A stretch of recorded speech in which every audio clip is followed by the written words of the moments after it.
Supreme court 2017 April తర్వాత the manufacture should not sell or the agent should not sell in India. ఎవరన్నా register చేస్తే ఆఫీసర్లు they will be suspended. ఈ 3 vehicles Ceylon ఆఫ్రికాలో ఈరోజు కూడా వాళ్ళకు నామ్స్ లేవు, అక్కడ అమ్మని చెప్పి బాగా ఇచ్చారు. ఈ cell them out side the country అనేది. ఎక్కడ సేల్ కొనుక్కునేవానికి ఎప్పుడు ఎక్కడ ప్రాబ్లం లేదు, ఎక్కడ సుప్రీంకోర్టులో కానీ ఇంకో దాంట్లో లేదు. Not to sell in India అంటే అయిపోయింది. మరి ఎలా రిజిస్ట్రేషన్ చేస్తారు? ఇవి దగ్గర ఒక అశోక్ లీలాండ్ మొత్తం manufacture 70,000 vehicles, Maruti, Tata and Ashok Leyland. పంజాబ్లో 7,000 అమ్ముతారు, మద్రాసులో 6,000 అమ్ముతారు. ఏమిచ్చారు? అనౌన్స్మెంట్ చేసింది, అయ్యా those who have this vehicles please surrender them. ఎవడు రిజిస్ట్రేషన్ చేయడం వాళ్ళందరినీ సస్పెండ్ చేసినారు. ప్లస్ ఇక్కడ మా జీపీని అడిగితే జీపీ చెప్పినాడు, అయ్యా వీళ్ళకి ఏం సంబంధం లేదు, రిజిస్టర్ చేసిన వాడిని పట్టుకోండి అన్నారు.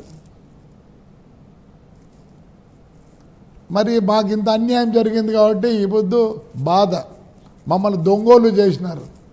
నేను నిజం చెప్తున్నా, నాకెక్కడ ఒక ల్యాండ్ గ్రాబింగ్ కానీ ఎక్కడన్నా ఏమీ లేదు నాకు రిమార్క్ కాదు. కానీ ప్రభాకర్ రెడ్డి గారు, మీకు అంటే మొత్తం మీ ట్రావెల్స్లో మొత్తం ఎన్ని బస్సుల్ని సీజ్ చేశారు? మొత్తం అంతా స్తంభించి అయిపోయింది కదా, మొత్తం ట్రావెల్స్ని ఆపేశారు కదా. మొత్తం ఎన్ని బస్సులు అవి? అవన్నీ ఎక్కడున్నాయి? ట్రావెల్స్లో ఒక నాకు 130 ఇవి ఆల్ ఇండియా పర్మిట్లు, ఆల్ ఇండియా పర్మిట్లు 130. దాంట్లో దగ్గర 60 ఓల్వో బస్సులు ఉన్నాయి. నాకు రూట్ బస్సులు ఉన్నాయి, ఇంటర్ స్టేజ్ క్యారేజ్ అని.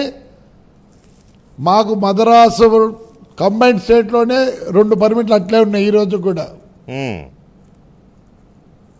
ఎవరికి వెళ్ళావు? ఆంధ్రప్రదేశ్లో చిత్తూరులోను అనంతపూర్ డిస్టిక్లోనే బస్ ఓనర్లు ఉండేది, ఆ పర్మిట్లు ఉండేవాళ్ళు. అంటే వేరే స్టేట్కి పోతే ఆ పర్మిట్లు. నాకు 36 పర్మిట్లు ఉన్నాయండి. ఎవరికి వెళ్ళేవన్నీ పర్మిట్లు. ఏమి రాస్తారు వీళ్ళు చెక్కింగ్లో? ఫస్ట్ ఎయిడ్ బాక్స్ లేదంట, ఫైర్ ఎక్స్టింగ్విషర్ లేదంట,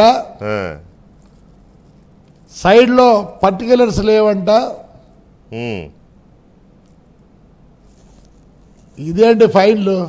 100 రూపాయల ఫైన్లతో మొత్తం నా బండ్లు సీజ్ చేసి నా మొత్తం సిలుం పట్టినాయి.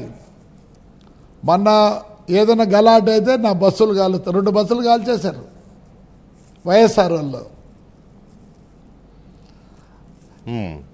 ఏం లేదు, ఆయన వచ్చి ఆయన ఏదో నేను ఆయన పట్టుకుంటాను జగన్ దగ్గర పోతాను అనుకున్నాడు.